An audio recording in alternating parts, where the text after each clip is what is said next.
लालची कुत्ते की कहानी। एक गांव में एक लालची कुत्ता रहता था। वह गांव में घूम घूम कर खाने की तलाश करता था।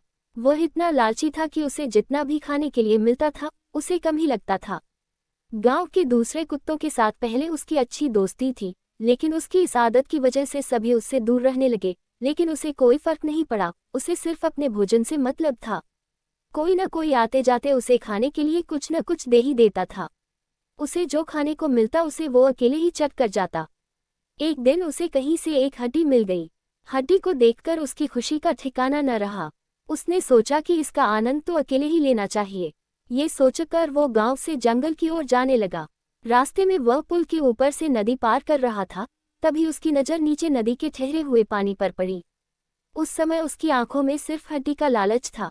उसे ये भी पता नहीं चला कि नदी के पानी में उसका ही चेहरा नजर आ रहा है।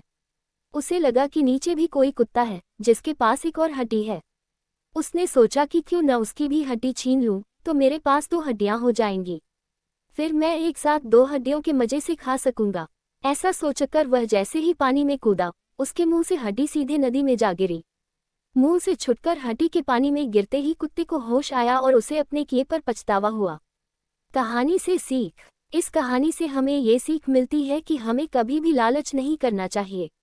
लालच करने से हमारा ही नुकसान होता है।